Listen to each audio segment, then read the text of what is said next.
რაღაც სანქციებთან მიერთებულები ჩვენ არ ვართ. რაღაც ეროვნული სანქციები არ გვაქვს, ძირითადად ალბათ უფრო ფინანსური სისტემა არის ჩართული, რომ ჰარმონიზებული იყოს ამ საერთაშორისო სანქციებთან. და და ეხლა რა უნდა ქნას ცალკეულმა კომპანიამ. ახსენებენ სიტყვებს შავი ხვრელი, დერეფანი, ალტერნატიული გზა, მაშველი რგოლი.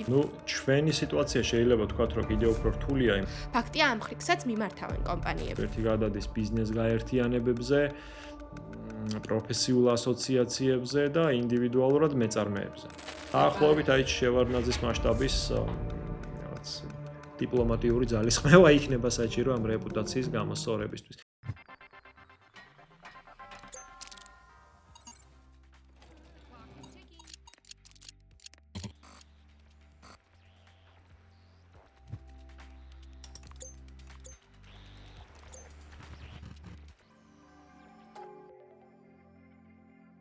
გამარჯობა, თქვენ უყურებთ პოდკასტ აი გამოსავალის ახალ ეპიზოდს, რომელშიც ვისაუბრებთ რუსეთისთვის დაწესებულ სანქციებზე და იმ შავ ხვრელზე, რომელიც ბოლო 3 წელია საქართველოში არსებობს. ანუ ოკუპანტ ქვეყანას ორნაირად ვეხმარებით. სანქცირებული საქონლით ხან ვამარაგებთ, ხან პირიქით მისგან მოგვაქვს და ევროპაში ვუსაღებთ. მე მანჩო ღოღობერიძე ვარ და ამ თემაზე დღეს ჩვენ სტუმართან დავით მაისურაძესთან ერთად ვისაუბრებთ. ის ანალიტიკოსია და დეტალურად აგვიხსნის, რისი გაკეთება შეუძლია საქართველოს მთავრობას, კონკრეტულად ფინანსთა სამინისტროს შემოსავლების სამსახურს, რა ნაბიჯების გადადგმა შეუძლია და არ დგამს. არადა ის წესით იმპორტ-ექსპორტის და საზღვრების მთავარი მაკონტროლებელი უნდა იყოს. დავით, მოგესალმებით, ძალიან დიდი მადლობა თქვენი დროისთვის და მზაობისთვის, რომ ავხსნათ და ვიპოვოთ ამ ქაოსური სიტუაციიდან გამოსავალი და მაყურებელს გავაგებინოთ, რას აკეთებს ჩვენი მთავრობა არასწორად. თქვენ უკვე იცით და ჩვენს მსმენელსაც შევახსენებთ, რომ ჩვენ წელიწად ნახევარია ვიკვლევთ ამ პრობლემას, უკვე 6 ჟურნალისტური გამოძიება გვაქვს გამოქვეყნებული და დავადასტურეთ ფაქტებით, რომ საქართველო ნამდვილად არის ჩართული საერთაშორისო სქემებში, რომელიც აიწყო უკრაინაში ომის დაწყების შემდეგ რუსეთის დასახმარებლად. თუმცა ამ მტკიცებულებების მიუხედავად შემოსავლების სამსახურისგან არ მოგვისმენია ახსნა განმარტება თუ რასთან გვაქვს საქმე, რატომ ვერ ან არ აკონტროლებენ ამ სიტუაციას. ამიტომ თქვენ მინდა რომ აგვიხსნათ და ასე ვთქვათ, მე ამიტურადაც გკითხავთ, რომ რეალურად შეუძლია შემოსავლების სამსახურს ამ სქემების ჯერ აღმოჩენა და მერე კონტროლი, თუ მათგან რაღაც წარმოუდგენელს ვითხოვთ ჩვენც. მოგესალმებით, დიდი მადლობა მოწვევისთვის, მივესალმებით თქვენს მაყურებელს. ხო, ჩვენ პატარა შესავალი უნდა გავაკეთოთ, შესავალი მდგომარეობს შემდეგში. მას მერე რაც ეს რუსეთი თავს დაესხა უკრაინას, ვიცით რომ სხვადასხვა საერთაშორისო სანქციების მექანიზმები ამოქმედდა და შემდეგ გაძლიერდა და მოკლედ დაემატა ეს სანქციები ერთმანეთს. მაგრამ ძირითადად ესე იგი ეს რუსული კორუფციული ბიზნესი ორ ნაწილად უნდა დავყოთ. ერთი ნაწილი არის ის, რომელიც უშუალოდ სანქციების ზეგავლენის ქვეშ არის. ანუ ვისაც ასე ვთქვათ, საერთაშორისო საზოგადოება თვლის, რომ უშუალოდ ეხმარება ამ რუსულ სამხედრო მანქანას. ხო, და არის მეორე ბიზნესი, რომელიც უშუალოდ სანქციების ქვეშ არ არის. ანუ ის ასე ვთქვათ, დასავლეთი ევროპა და სხვა განვითარებული ქვეყნები თვლიან, რომ ის ამ ეტაპზე რაღაც განსაკუთრებული საფრთხის შემცველი არ არის ომის მიზნებიდან გამომდინარე. მაგრამ ეს ასეთი ბიზნესი საფრთხის შემცველი არის ისეთი სახელმწიფოებისთვის, რომელთა სახელმწიფო ინსტიტუტები, ასე ვთქვათ, ჩანასახოვან ეტაპზე არის, ჯერ კიდევ ვითარდება, არ არის საკმარისად აწყობილი, ჩამოყალიბებული მდგრადი და ასე შემდეგ. ანუ გულისხმობ საქართველოს და რაღაც კავკასიის ქვეყნებს, ცენტრალური აზიის ქვეყნებს, აღმოსავლეთ ევროპის ქვეყნებს. ხო, ანუ ესეთი ბიზნესი ცდილობს ომის დაწყებიდან, რამდენიმე თვეში დაიწყო ასე ვთქვათ ბიზნესმა რუსეთიდან გამოდინება. გამოდინება იმიტომ კი არა, რომ რაღაც პირობითად ძალიან უნდათ წამოსვლა, არამედ იმიტომ, რომ არ უნდათ მოხვდნენ რაღაც ამ ეკონომიკის დაღმავალ ფაზაში, არ უნდათ მოხვდნენ სანქციების ქვეშ, ანუ მათ დაიწყეს რუსეთის დატოვება. რუსეთის დატოვება დაიწყეს მათ შორის რაღაც 100.000-მა მიგრანტმა, ანუ ეს რუსული ფული, გაურკვეველი ბიზნესები და მიგრანტები ერთდროულად ტოვებენ რუსეთს და სხვადასხვა ქვეყანას მიაშურეს, მათ შორის საქართველოს. ხო, ეს ბიზნესი არ უნდა წარმოვიდგინოთ ისე, რომ მოდის საქართველოში ფუძნდება, საქართველოში ქმნის სამუშაო ადგილებს, რა ვიცი, არ უნდა წარმოვიდგინოთ ისე, რომ გადასახადებს იხდის, არ უნდა წარმოვიდგინოთ ისე, რომ ეს შემდეგ ეს ფული ქართველებზე ნაწილდება, ან რაღაცა თვალსაზრისით რაიმე შედეგს ან სარგებელს ვიღებთ. ეს არის უფრო ეგრეთ წოდებული არაფორმალური ეკონომიკა, რომელსაც თან მოაქვს ასევე არაფორმალური მართვის მეთოდები, რომელიც ჩვენ პრინციპში, რაღაც საზოგადოებრივ თუ მასობრივ დონეზე უკან დავტოვეთ, ხო, რაღაც 90-იან წლებში.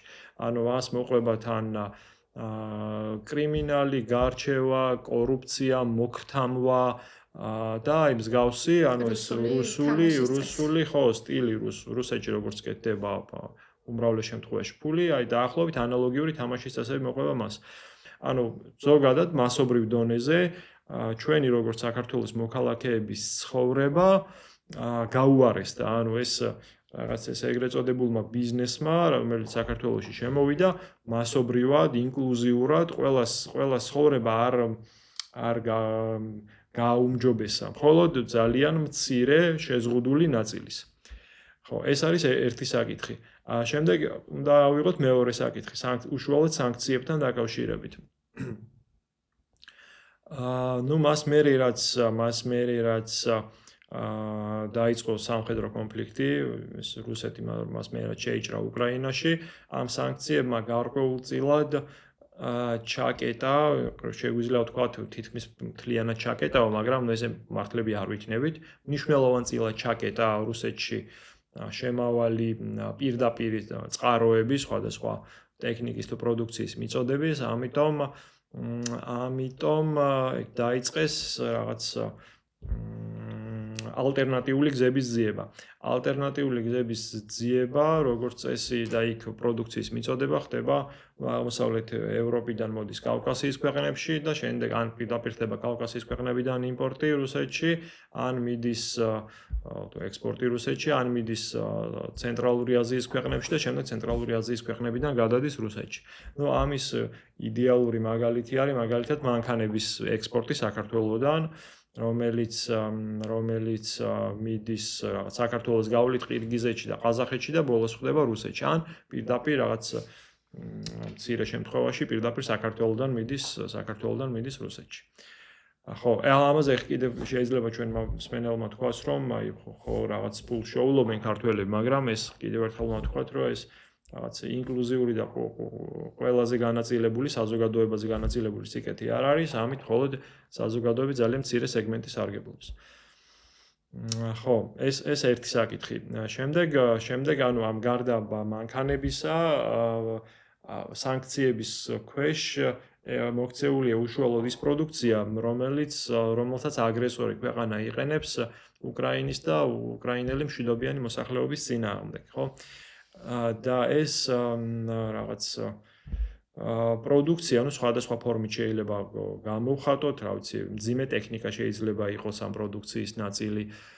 პროდუქციის ნაწილი არის მაგალითად როგორც წესი, რაც ყველაზე უფრო მარტივად რაც შეგვიძლია ვთქვათ, ეს ეგრეთ წოდებული ორმაგი დანიშნულების ტვირთები, ორმაგი დანიშნულების პროდუქტი, რომელიც შეიძლება გამოყენებული იქნეს როგორც სამოქალაქო მიზნებისთვის, ასევე სამხედრო მიზნებისთვის.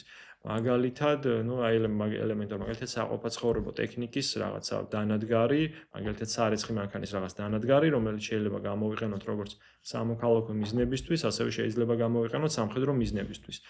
ხო, ეს ორმაგი დანიშნულების ტვირთების კონტროლი ზოგადად უფრო რთულია. იმას არ ნიშნავს, რომ შესაძლებელი არ არის, მაგრამ უფრო რთულია. მაგრამ ხო, ამ ორმაგი დანიშნულების თუ ნებისმიერი სანქცირებული პროდუქტის მართვისთვის, იმისათვის, რომ საქართველოს ტერიტორია არ იყოს გამოყენებული საქართველოს ტერიტორია არ იყოს გამოყენებული რაღაც რუსეთში მსგავსი ტიპის ტვირთების ექსპორტისთვის, საჭიროა კომბინირებული მიდგომა. ერთი მხრივ შეიძლება პირობითად დავიწყოთ შემოსავლების სამსახურიდან, რომ შემოსავლების სამსახური უფრო აქტიურად უნდა იყოს წარმოდგენილი, ალბათ საზღვარზე უფრო დიდი ხანი უნდა ხდებოდეს ჩხრეკვა რაღაც მანქანების, სატვირთო მანქანების, ასე შემდეგ. ხო, ამას თავის უარყოფითი მხარე აქვს, იმიტომ რომ ეს რაღაც საცობების ასე შემდეგ რიგს წარმოშობს, მაგრამ ეს ჩხრეკვა არ უნდა იყოს რაღაც როგორ ვთქვათ, არ უნდა იყოს რაღაც ერთეული უბრალოდ ქმედების შემადგენელი ნაწილი. ესე იგი 20-22-დან მას შემდეგ რაც ეს ომი დაიწყო, შემოსავლების სამსახურმა თუ ნებისმიერმა სახელმწიფო უწყება, უბრალოდ ამ შემთხვევაში შემოსავლების უბრალოდ მაგალითის სახით მოვიყვანეთ, ნებისმიერ სახელმწიფო უწყებას უნდა ქონდეს პრინციპში რაღაც ანგარიშვალდებულების ახალი სისტემა შემუშავებული იმისთვის რომ უპასუხოს ომიდან გამომდინარე ახალ გამოწვევებს. ამ სისტემაზე რაღაც მე მგონი ჩანასახოვან დონეზე არსებობდა ოღონდ დონორებთან ერთად მე მგონი 20-23 წელს შეიძლება ვცდები და არ ვიცი შემდეგ როგორ გაგრძელდა მოგეხსენებათ მე რაღაც სხვადასხვა ტიპის კანონები მივიღეთ, იქ დონორების მუშაობა შევზღუდეთ და არ ვიცი როგორ გაგრძელდა შემდეგ მუშაობა, მაგრამ გულისხმობ რომ ახალი ანგარიშვალდებულების სისტემა უნდა იყოს შემუშავებული იმისთვის რომ ამ გამოწვევებს უპასუხოთ. რას გულისხმობთ ანგარიშვალდებულების სისტემაში? აი რას? ვთქვათ, ახალ რეგულაციას, სტატისტიკის წარმოებას, კონტროლის გამკაცრებას თუ რას? აი ძალიან კონკრეტულად რა აგვიხსნათ, რა ზომებზე საუბრობთ? ახალი რეგულაციები, სტატისტიკის წარმოება, იქ შემოწმების გამკაცრება, ასე შემდეგ. მაგალითად, შეიძლება ახალი ტექნიკა განვათავსოთ რაღაც კონკრეტულ პუნქტზე, ან რამდენიმე სკანერი დავაყენოთ, სადაც სატვირთო მანქანებს გავატარებთ და ასე შემდეგ. ან კონკრეტულად აი რუსეთის მოქალაქეებთან მიმართებაში უფრო მკაცრი კონტროლი რო იყოს, პირობითად აი ყველა მანქანის საბარგული გავხსნათ და ჩავხედოთ შიგნით რა ხდება. ამ ბოლო რაღაც გახმაურებულმა მოვლენამ აჩვენა, რომ პრინციპში ბოლომდე კონტროლი შეუძლებელი არის, ანუ რაღაც ოდენობის სხვადასხვა სანქცირებული პროდუქცია თუ ნაღდი ფული თუ ასე შემდეგ აუცილებლად მაინც შემოვა, მაგრამ ტექნიკური თვალსაზრისით შესაძლებელია, ამ ყველაფრის რაღაც დონემდე შემცირება, რაღაც მინიმუმამდე დაყვანა. ხო, ეს რას გულისხმობდა თქვენ თუ გახსოვთ ანგარიშვალდებულების სისტემა მაშინ რაც იყო ჩანასახიო თქვენ რაც თქვით? რა არის იცით? ესე იგი ორ ნაწილად უნდა დავყოთ. ერთი რაც დაიწყო ან ომამდე რაც არსებობდა, ომამდე იყო რა, ანუ ჩვეულებრივი სიტუაცია იყო, მართალია რუსეთის მოქალაქეები შემოდიოდნენ, მაგრამ მას რაღაც ეკონომიკური რაღაც შემოჭრის თუ ეკონომიკური ინვაზიის ფორმა არ ჰქონდა. ანუ უბრალოდ სტანდარტულად თუ ვიცი, რაღაც ტურისტული თუ ნებისმიერი სხვა მიზნით შემოდიოდნენ და სავარაუდოდ ახლა მაშინაც რა თქმა უნდა ნაღდი ფული განუსაზღვრელი ოდენობით შემოდიოდა, მაგრამ აი ომის დაწყების შემდეგ, როდესაც უკვე ასობით 1000 მიგრანტზე არის საუბარი, ხო ძალიან რთულია ასე ვთქვათ სტანდარტული თუ ძველი მოწყობის თუ ძველი რეგულაციების პირობებში უპასუხო ამ ახალ გამოწვევას, ხო? ესე იგი ჩვენ რაღაც სამოქმედო წესი უნდა შევცვალოთ და უნდა მოვარგოთ ახალ გამოწვევებს. ეს არ არის მარტო საუბარი რაღაც ერთ კონკრეტულ უწყებას, ზოგადად ნებისმიერი უწყება რაღაც ფინანსური მარეგულირებელი თუ გნებავთ სახელმწიფო სერვისების მიმწოდებელი თუ ნებისმიერი სხვა უნდა მოერგოს გარდაიქმნას ახალ გამოწვევებთან მიმართებაში, ხო? მანამდე რაღაც ასობით 1000 რუს მიგრანტს გაურკვეველი პროდუქციით არასდროს საქართველოს საზღვარი არ გადმოულახავს. დღეს გადმოლახა, ხო? ესე იგი დღევანდელ სიტუაციაში უნდა უპასუხოთ, უნდა შევიცვალოთ, გარდავიქმნათ, გავაძლიეროთ, ახალი თანამშრომლები ავიყვანოთ, რაღაც ასე შემდეგ, იმისთვის რომ მეტნაკლებად გაკონტროლდეს, ვინ შემოდის საქართველოში, რა შემოაქვს, რამდენად დამაზიანებელი იქნება საზოგადოებისთვის და ასე შემდეგ. მათ შორის გულისხმობთ რუსული კომპანიების, რუსეთის მოქალაქეების კომპანიების აქ რეგისტრაციის გართულებას, პროცედურების, არ ვიცი, გამკაცრებას, თუ ისე უნდა დარჩეს, როგორც ახლა არის მაგალითად. ხო, რა არის, იცით, გააჩნია ჩვენ რა გვინდა, ჩვენ თუ გვინდა რომ ქვეყანა დაცული იყოს რაღაც რუსული ბიზნესის მხრიდან, რაღაც ეკონომიკური ინვაზიისგან, ხო? ასეთ შემთხვევაში ხო რაღაც სტანდარტები შეიძლება გავამკაცროთ. ანუ რეალურად რა მოხდა? რეალურად მოხდა რომ რაღაც 40,000-მა თუ 30,000-მა რუსეთის მოქალაქემ დააკვიძნა ახალი კომპანია საქართველოში. რაღაც რა ვიცი რას აკეთებენ ბოლომდე არც ვიცით, რა საქმიანობით არიან დაკავებული. საზოგადოების ნაწილს გაუჩნდა განცდა, რომ თითქოს ეს ამ ეტაპმა ჩაიარა და პირობითად იმდენი რუსი აღარ დარჩა, თუმცა ეს ზუსტად არც ვიცით, იმდენი რუსი აღარ დარჩა საქართველოში, რამდენიც აქამდე იყო. და რა, ანუ აქედან ფაქტობრივად დასკვნა ვერ გამოვიტანეთ ჩვენ. ანუ ხვალ რომ გამოცხადდეს ახალი სამხედრო გაწვევა რუსეთში, შეიძლება ისევ 100,000 მიგრანტი მოგვადგეს და ზუსტად იგივე განმეორდეს. ისევ გაიზარდოს გნებავთ ქირის ფასი ბინაზე, ისევ გაიზარდოს ზოგადად ბინის ღირებულება, ისევ დაიწყო რაღაც გაურკვეველი კომპანიების რეგისტრაცია. ანუ რა შეიცვალა 2022-დან 2025-მდე პერიოდში, როგორ უპასუხეთ რუსები ამ შემთხვევაში, რა ვიცი, მაგალითი არის თუ ხვალ შეიძლება ნებისმიერი სხვა ქვეყანა იყოს. ანუ ჩვენი სახელმწიფო ინსტიტუტები რამდენად მდგრადი აღმოჩნდნენ ამ გამოწვევების მიმართ. ხო არ ჩატარდა კვლევა მაგალითად, ყოველთვის ვიცოდით და ვიცით რომ ელიტურ დონეზე არის მაღალი დონის კორუფცია საქართველოში. ხო არ გამოიწვია რუსების შემოსვლამ საქართველოში, უფრო დაბალი რანგის საჯარო მოხელეებში კორუფციის ზრდა. დავით, თქვენ საუბრობთ ამ რაღაც რუსული ბიზნესის მიერ ქართული ბიზნესის ჩანაცვლებაზე, ამ ინვაზიაზე, მაგრამ რომ დაუბრუნდეთ სანქციებს. რუსეთს სანქციებისგან თავის არიდებაში ეხმარება ჩვენ და სამწუხაროდ არა უმეტეს შემთხვევაში არა აქ რეგისტრირებული რუსეთის მოქალაქეების კომპანიები, არამედ ქართული კომპანიები, ქართველი ინდმეწარმეები, ქართული შეპესეები და ამ ადამიანების უკან ხშირად საერთოდ არ დგანან. რუსეთის მოქალაქე მფლობელებად თუ დამფუძნებლებად.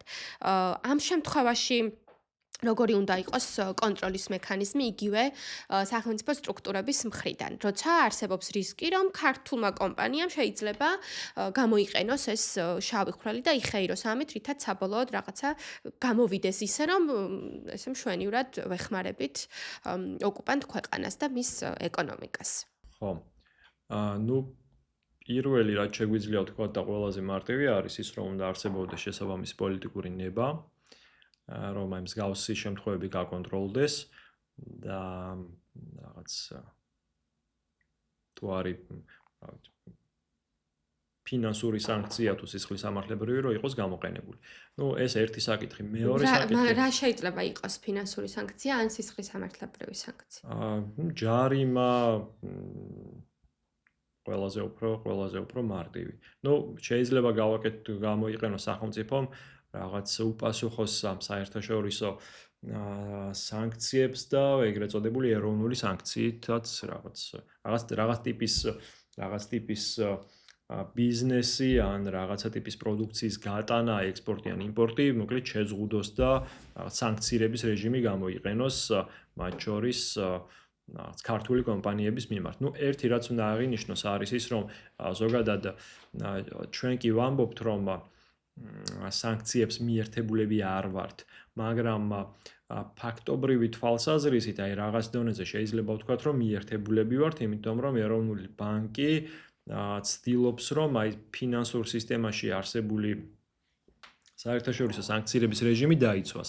და ამას პლუს ემატება ჩვენი რაღაც ორი სისტემური ბანკი, რომლებიც ლონდონის საფონდო ბირჟაზე ვაჭრობენ და მათთვის ეს საერთაშორისო სანქციას პრინციპში ავტომატურ რეჟიმში ექვემდებარებიან. საერთაშორისო სანქციების რეჟიმს ავტომატურად ექვემდებარებიან.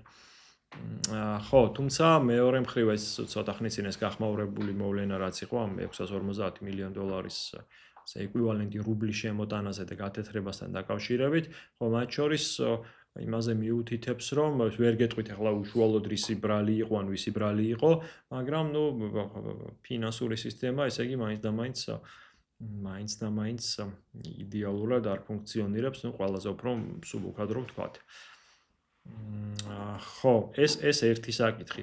მეორე საკითხი არის ის, რომ ეროვნული სანქცია მინდა რომ მაინც დავაზუსტოთ დავით.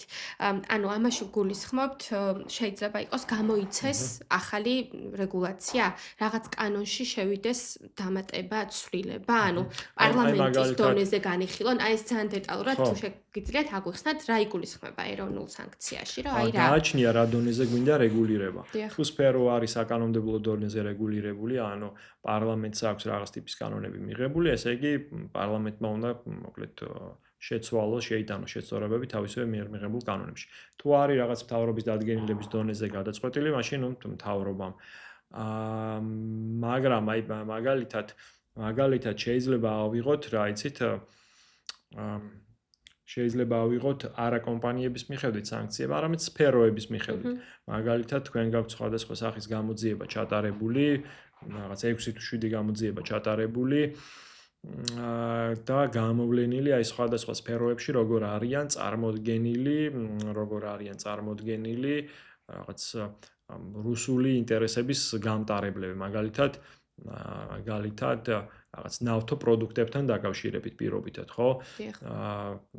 არის თეორიულად შევზღუდოთ ამ რუსეთიდან რაღაც ნავთო პროდუქტების სანქციების რეჟიმში მოექცნენ კომპანიები, რომლებიც აი ნავთო პროდუქტებს შეიძენენ რუსეთიდან.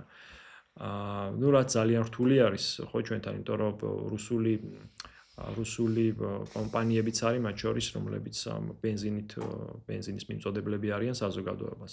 ნუ ეს რთულია, არ ვიცით გამოვა, არ გამოვა. შეიძლება ამან გამოიწვიოს ბენზინის ფასის გაზრდა, თუმცა დღეს ასევე გაცხადდა, რომ რუსეთი ზოგადად აპირებს, რომ ბენზინის ექსპორტი შეზღუდოს და შეწყვიტოს. ხო, ქვეყნის გარეთ გატანა. ხო, ნუ ეს ერთი საკითხი, აი როგორ რაღაც არის, იცით, უნდა არსებობდეს ალბათ სახელმწიფო კომისია, უწყებათა შორის კომისიები, იქ უნდა იყვნენ წარმოდგენილი სამოქალაქო სექტორი და პირობითად თქვენი ორგანიზაცია უნდა იყვნენ წარმოდგენილი პროფესიული ასოციაციები და უნდა იყვნენ სახელმწიფო უწყებებიდან და უნდა მსჯელობდნენ და უნდა მივიდნენ რაღაც კონსენსუსამდე, ანუ მარტო ეხ მე და თქვენ რო ვისაუბროთ, ნუ ეს სამწუხაროდ საკმარისი არ არის. ანუ საქონლის მიხედვით სია უნდა გამოიცეს ოფიციალურად და იცოდნენ კომპანიებმა თუ ამას იზამენ, მოექცევიან კონკრეტული სანქციების, დაჯარიმდებიან, ან რაღაც სხვა ტიპის პასუხისმგებლობა დაეკისრებათ ამას გულისხმობ. მეორე არის მაგალითად ნუ აი რაღაც არყის ხის ბიზნესთან დაკავშირებით, თუ სწორად მახსოვს ამ თემაზე ქონდა თქვენ გამოძიება. ხო. და ნუ ერთ-ერთი ძირითადი რაღაც საექსპორტო მასალაა რუსეთისთვის, რომელზეც გავრცელდა სანქციები და ნუ ეხლა რაღაც გაცხადდა, რომ შემოდის საქართველოში და ამ შემდეგ საქართველოდან იყიდება როგორც ქართული არყის ხის მასალა. ხო, აი ესე შეიძლება ის სფეროს მიხედვით ავიღოთ და აი ამ ტიპის შეზღუდვა დავაწესოთ. ხო, ნუ ერთი ვთქვით ეროვნული სანქცია ვახსენეთ, მეორე ვახსენეთ ხო, ნუ კიდე მართალია თქვენ ხაზი გავუსვით, რომ აი მხოლოდ ქართული კომპანიები და რუსები რო არაფერ შუაში არ იყვნენ, მაგრამ ნუ ზოგადად ეს რუსების ეს ეთნიკური ჯგუფების არსებობა რაღაც პოსტსაბჭოთა ქვეყნებში ყოველთვის არის პრობლემების შემცველი. მხოლოდ არა, ძირითადად იმის თქვა მინდა, რომ მხოლოდ რუსები არ არიან თქო. ხო, კი ბატონო, აი მაგალითად ბალტიისპირეთის ქვეყნებისთვისაც კი, რომლებიც არიან ევროკავშირის და ნატოს წევრები, მათთვისაც იქ რაღაც განსაზღვრული ოდენობის რუსების არსებობა ნიშნავს, რომ აი მაგალითად ცოტა ხნის წინ გამომჟღავნდა ლიეტუვაში ორმაგი დანიშნულების პროდუქციის რაღაც შემოტანა გატანის ფაქტი და მე მგონი რუსები იყვნენ ხო იგივე სქემით კი ბატონო, ზუსტად ჩართული. როგორც ჩვენთან 130 მილიონის პროდუქციაზე იყო საუბარი და თქვენ რაც ახსენეთ ზუსტად ეგ ეროვნული სანქცია ლიეტუვამ შემოიღო და ნუ ჩვენგან განსხვავებით იქაც ჟურნალისტური გამოძიებით გამომჟღავნდა ეს ამბავი და დაინტერესდა ლიეტუვის მთავრობა და გამოიძიეს შემდეგ მათ დამატებით და დააწესეს ეს ეროვნული სანქცია, თუმცა ჩვენ შემთხვევაში შემოსავლების სამსახურთან ინტერვიუს ელაპარაკით ზედმეტია, არანაირ ახსნა განმარტებას ისინი ამაზე არ აკეთებენ. დავით, რადგან საუბრობთ ამ პრობლემიდან გამოსავალზე, თქვენ რამდენიმე სამართლებრივი გზა ახსენეთ. რა შეიძლება გაკეთდეს დანიშნულების საბოლოო პუნქტთან დაკავშირებით? ნახეთ, რა ვსგულისხმობ. ჩვენთან, რადგან ჩვენ არ ვართ ევროკავშირის წევრი ქვეყანა, ჯერჯერობით იმედია და ჩვენთან შესაბამისად პირდაპირ შეზღუდვა არ არსებობს, რომ ჩვენ მორალის საკითხია თორემ რუსეთიდან ჩვენთან მაგალითად არყის თუ ნავთობის იმპორტი პრობლემა არ არის. პრობლემაა რომ ის არ უნდა მოხვდეს ევროპაში. ჩვენგან შეიძლება ეს პროდუქცია პირდაპირ ევროპაში არ გადის, მაგრამ შემოვლითი გზით მიდის, გაივლის ან მეზობელ ქვეყნებს, ან მიდის ცენტრალურ აზიაში, ყაზახეთში, ყირგიზეთში, უზბეკეთში, ვიხმართ ამ ქვეყნებს, რაღაც ესე ჯაჭვი არის და შემდეგ იქედან მაგალითად მიდის ევროპაში ან პირიქით მიდის რუსეთში, ანუ ხან ვამარაგებთ რუსეთს, ხან პირიქით რეალიზაციაში ვეხმარებით. ორივე მიმართულებით ვართ ამ ამბავში ჩართული. ამ შემთხვევაში ფინანსთა სამინისტრო მაგალითად იმ არგუმენტს იშველიებს, რომ ჩვენ პროდუქტის საბოლოო დანიშნულების პუნქტს არ ვაკონტროლებთ, ვერ ვაკონტროლებთ და კომპანიებმაც გვითხრეს ჩვენ როცა დავურეკეთ, რომ მე ვერ ვიქნები ყარაული, მაგალითად, ჩემგან წასული ტრაქტორი, მე რა გზებს გაივლის და საბოლოოდ ის რუსეთში მოხვდება თუ ევროპაში, ანუ მე ეს არ ვიციო და ვერ რაღაცა ესე ვერ მიუყვები ბოლომდეო. ამ შემთხვევაში რა შეიძლება რომ გაკეთდეს? მაგალითად, არ ვიცი, აი დანიშნულების პუნქტი უფრო მკაცრად მოითხოვონ და რეალურად გადაამოწმონ მართლასაც ჩავიდა ეს პროდუქტი, აქ რა არის გამოსავალი, იმიტომ რომ ფაქტია ამ ხრიქსაც მიმართავენ კომპანიები და რაღაცა ეს ჯაჭვში არიან ჩართული. კი ბატონო. რა არიცით, აქ აქ ვიტყოდი, რომ ყველაზე უფრო ისეთი მარტივი გზა, ოღონდ ბუნებრივია იმ ადამიანებისთვის, ვინც რეალურად და ორგანიზაციებისთვის, ვინც რეალურად არიან დაინტერესებული გაარკვიონ მათი პროდუქტი სად მიდის, რომ მოიძიონ ინფორმაცია შემძენ მხარესთან დაკავშირებით, შემძენი მხარის პარტნიორებთან დაკავშირებით, ეს ცოტა შრომატევადი საქმეა, შეიძლება 10 დღე, 14 დღე და რაღაც კონკრეტული სპეციალისტი დაჭირდეთ. მაგრამ შეუძლებელი არ მაგრამ არის. შეუძლებელი არ არის, ხო. ამიტომ აი იგივე ამ ასოციაციებს, თუნდაც რაღაც ბიზნესს, რაღაც სხვადასხვა გაერთიანებებს აი ამ პროცესში უფრო დიდი როლი ეკისრებათ, ამ პროცესის კეთილსინდისიერა წარმატებაში უფრო დიდი როლი ეკისრებათ, იმიტომ რომ უფრო რაღაც ცალკეული ორგანიზაციებისთვის შეიძლება ეს ხარჯიანი პროცესი იყოს. ანუ მაგალითად რომ რაღაცა ბიზნეს გაერთიანებამ რომ შეისწავლოს აი მათი რაღაც მონაწილე კომპანიების ძირითადი ბიზნეს პარტნიორები ვინ არიან და ეს ბიზნეს პარტნიორების უკან არ ვიცი რა ინტერესები დგას. ანუ აქ რაღაც გამომძიებელი არ არის საჭირო, აქ საჭირო არის უბრალოდ ადამიანი, რომელმაც იცის სხვადასხვა ქვეყნების რეესტრებში როგორ მოიძიოს ინფორმაცია, რაღაც ღია წყაროებში ნახულობს ეს კონკრეტული პარტნიორები, ხო არ შეიძლება ამ რუსულ სამხედრო მანქანასთან იყვნენ დაკავშირებული. ესეც 100%-ით გამორიცხვა შეუძლებელია, რა თქმა უნდა, აქედან რომ რაღაც ყველაფერი კეთილსინდისიერად განხორციელდება, მაგრამ ნუ რაღაც დონეზე ფილტრაცია მოხდება შემძენი კომპანიების ან ხელშეკრულების მხარეების ან მიმწოდებლების. ყველა ინდივიდი თუ ადამიანი არის დამოუკიდებელი და მან უნდა გადაწყვიტოს რა უნდა და რას აკეთებს. თან იმ პირობებშიც ახლა ჩვენი სახელმწიფო არის, სადაც რაღაც კონკრეტული ანუ რაღაც სანქციებთან მიერთებულები ჩვენ არ ვართ. რაღაც ეროვნული სანქციები არ გვაქვს, ძირითადად ალბათ უფრო ფინანსური სისტემა არის ჩართული, რომ ჰარმონიზებული იყოს ამ საერთაშორისო სანქციებთან. და ხო და ეხლა რა უნდა ქნას ცალკეულმა კომპანიამ, ვინც არის რაღაც ამ სფეროში წარმოდგენილი. მათ კეთილსინდისიერებაზე ვართ ხო, აი, მოდობილი კი ესე ბატონო. გამოდის, მაგრამ აი დანიშნულების პუნქტზე მაინც მინდა რომ იქნება არის აქ რაიმე გზა. აი თქვენ თქვით ეს ბიზნეს გაერთიანებები, რომ აი შემძენი უნდა კი, ბატონო. ჩანდესო. ეს ამ კითხვას რომ დავუბრუნდეთ, მაინც თუ შეგიძლიათ ამაზე რომ გვიპასუხოთ, ვისთან იქნება ანგარიშვალდებული, მაგალითად პალატის მსგავსი კომპანია, რომ მისი პარტნიორი ვისაც მიჰყიდის ამ ფანერას, ვისთან თანამშრომლობს. ანუ ვინ არის იქ თქვათ ევროპული მხარე, თურქული მხარე, ყაზახური მხარე, ვისთანაც ამ ჯაჭვში ვართ ჩართული. სად უნდა გასაჯაროვდეს და როგორ ეს შემძენი მხარეების საქმიანობა? ესეც წარმოგიდგენიათ, რომ რაღაც ახალი რეგულაცია უნდა იყოს, რომ მაგალითად შემოსავლების სამსახურმა მოითხოვოს, როგორც ითხოვს წლიურ ანგარიშებს, რა ვიცი რეპორტაჟზე ატვირთულს, ასე მოითხოვოს გასაჯაროვება მისი პარტნიორების და ამით რაღაცა შეიძლება ცოტა მაინც ხრელი ამოივსოს. ეგ ცოტა რთული იქნება, რადგან კერძო პირები არიან და შეიძლება ვთქვათ, რომ რაღაც არაკონკურენტულ მდგომარეობაში ვაყენებთ, მაგრამ შესაძლებელი უნდა იყოს, გულისხმობ გასაჯაროების ნაწილში. აი ანგარიშვალდებულების ნაწილში შესაძლებელია, რომ მაგალითად ცალკეულმა კომპანიებმა პირობითად, რომლებიც არიან, რა ვიცი, ხის მრეწველობის სფეროში ჩართული, ხის მასალების, მაგალითად ესეთი რაღაც მსგავსი ტიპის, რაღაც წელიწადში ერთხელ ან 6 თვეში ერთხელ წარადგინონ ანგარიშვალდებულების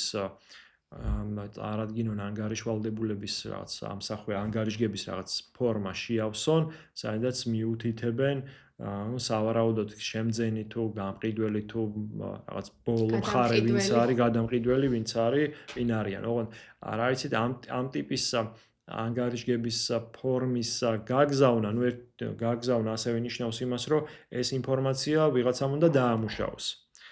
ხო, ანუ ეს ინფორმაცია გადაამოწმოს, შეიძლება ჩვენ ვერ გადავამოწმოთ სისწორე, ხო, ერთი არის რაღაც A კომპანია და მანიძის რომ B კომპანია დებს გარიგებას C კომპანიასთან და C-ს ნაცვლად თქვას D კომპანია პირობითად. მაგრამ ეს ანგარიშგების ფორმაში, ანუ სახელმწიფო უწყებებს თუ გნებავთ ბიზნეს გაერთიანებას, უნდა გქონდეთ რაღაც რესურსი, რომ ანგარიშგების ფორმებში წარმოდგენილი კომპანიების შესახებ ინფორმაცია გადაამოწმოთ, თუნდაც მინიმალურად და ღია წყაროების მეშვეობით, ანუ სხვა სახელმწიფოს შესაბამის უწყებებთან თანამშრომლობის გზით. ხო, მეორე უფრო უკეთესი პრაქტიკა, რაც იქნებოდა ასე დროს არის ის, რომ მაგალითად რომელიღაცა გნებავთ ბიზნეს გაერთიანება თუ პროფესიული ასოციაცია იყოს, ასე ვთქვათ, პროაქტიულად მოწოდების სიმაღლეზე და თვითონვე დაანერგოს სხვადასხვა სტანდარტები, ანგარიშვალდებულების ღიაობის გამჭვირვა ასე შემდეგ და ეს ამით პრინციპში ის დადებითი მესიჯი იქნება, საზოგადო დადებითი გზავნილი იქნება, რო ესეთი რეპუტაციული, რომ აი ჩვენ ესა და ესე ვართ, რადგან ხის მასალებზე ვსაუბრობთ, აი ხის მასალების სფეროში ვარ წარმოდგენილი და არ ვიცი, აი საქართველოში გადამუშავებული ხი არის, ან აი კონკრეტულად ჩამოტანილი არის ცენტრალური აზიის ამ და ამ ქვეყნიდან და ანუ მისი ეს წარმოშობის წყარო არ არის რუსეთი.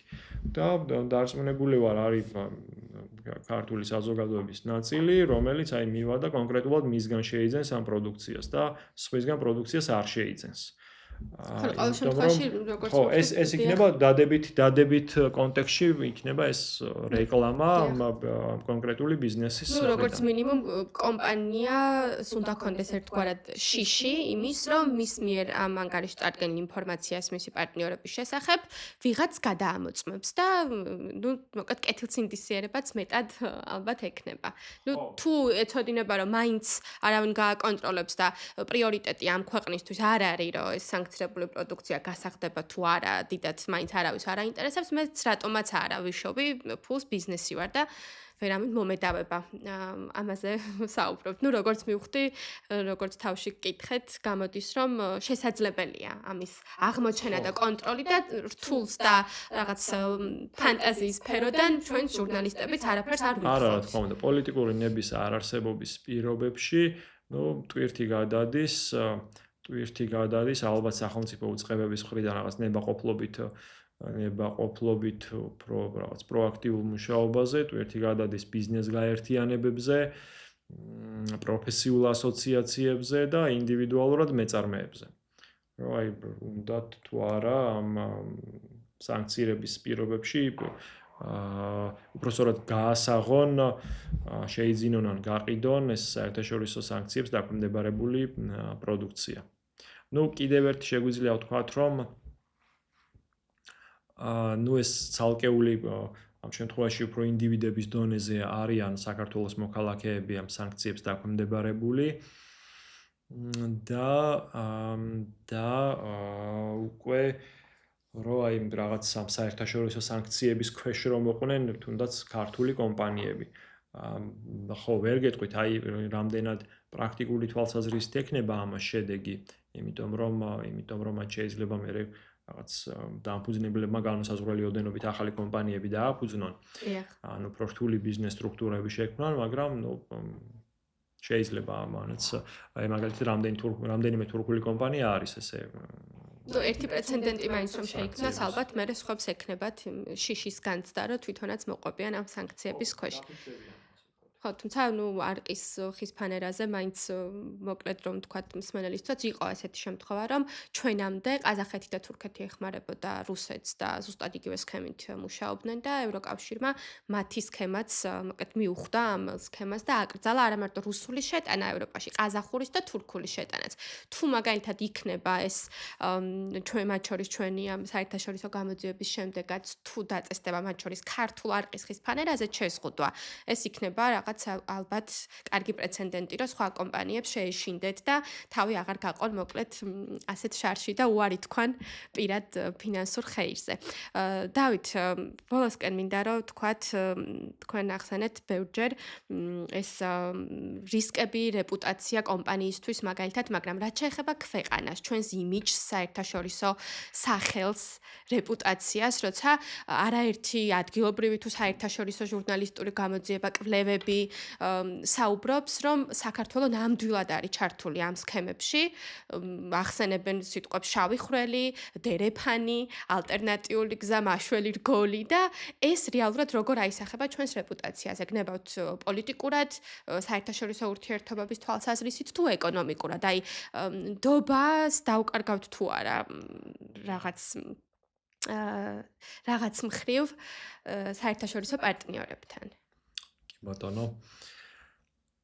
ხო, ნუ ჩვენი სიტუაცია შეიძლება ვთქვათ, რომ კიდევ უფრო რთულია, იმიტომ რომ რადგან სატრანზიტო ქვეყანა ვართ, ეს ერთი, მეორე ჩვენ გვაქვს ორი ოკუპირებული ტერიტორია, სადაც პრინციპში ვინ შედის და ვინ გამოდის, ამას ვერ ვაკონტროლებთ. ანუ ძალიან ესეთია ასე ვთქვათ, ბევრად უფრო მოწყვლადი ვართ, რომ ნებსით უნებლიეთ ჩართულები ვიყოთ ამ რაღაც სანქციებისგან თავის არიდების სქემებში. ხო, მე ხა მეორე კითხვა უნდა დავსვათ. აი მაგალითად საქართველომ რომ მოკლედ შეზღუდოს მაქსიმალურად ყველაფერი. მოხდება ეს ტვირთი რუსეთში, მაინც თუ არ მოხდება? მოხდება, ხო, მაინც მოხდება. ამიტომ ჩვენ სხვა ქვეყნების დახმარებით აუცილებლად მოხდება. ამიტომ ჩვენ ანუ ისე საწყის ეტაპს რო დაუბრუნდეთ, უნდა მივიღოთ პოლიტიკური გადაწყვეტილება, რა ჯობია ქვეყნისთვის და როგორ მოვიქცეთ. გვინდა რომ ვიყოთ რაღაც აკრძალული ტვირთების მოძრაობის დერეფანი, რაღაც პირატული სქემებით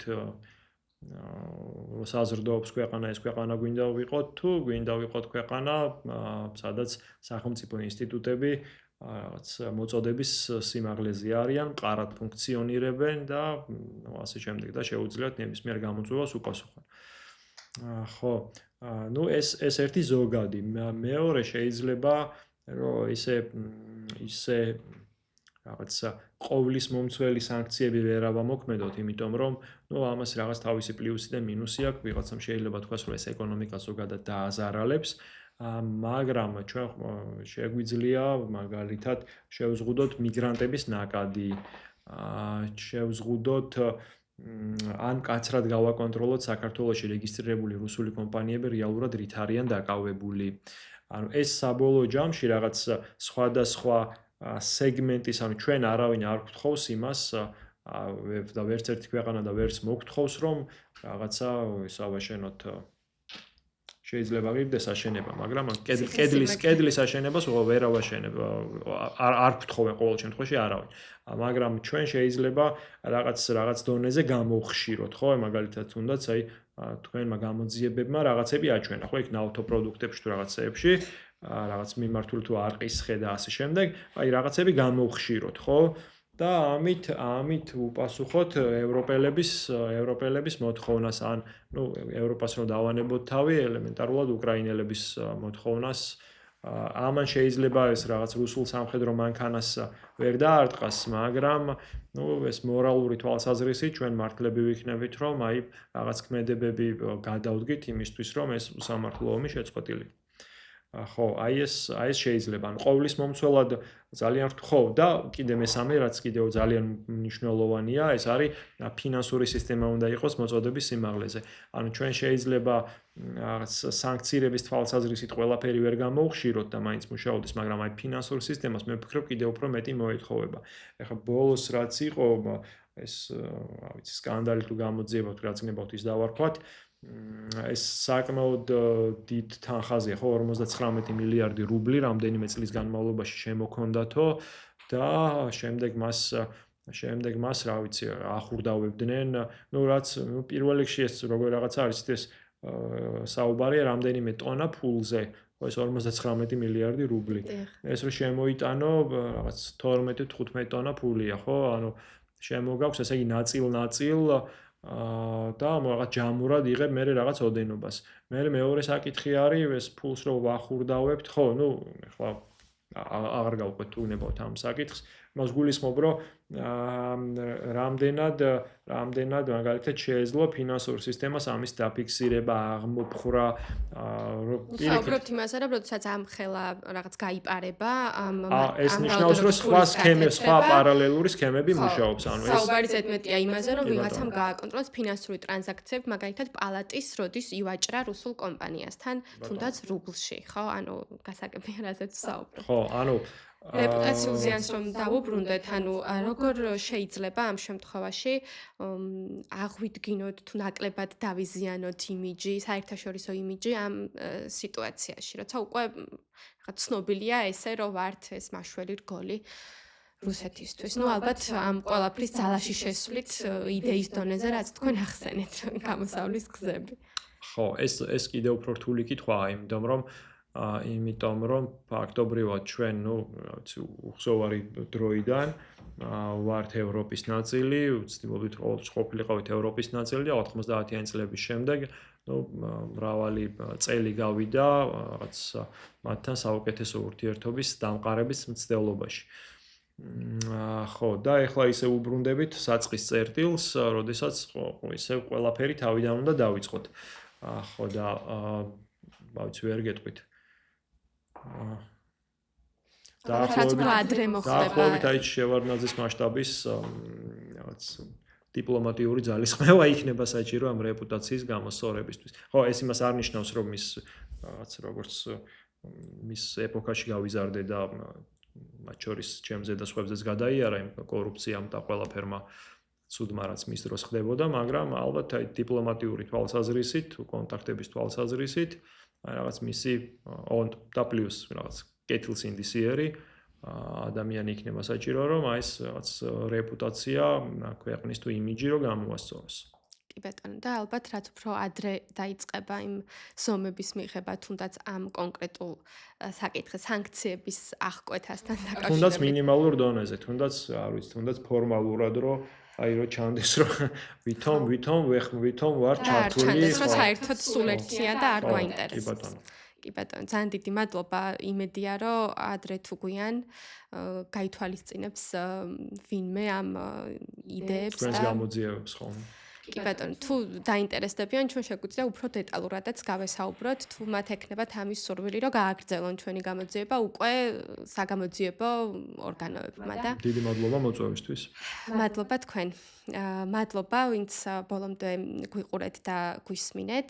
გამოიწერეთ ჩვენი YouTube არხი და დაელოდეთ პოდკასტ აი გამოსავალის შემდეგ ეპიზოდებს.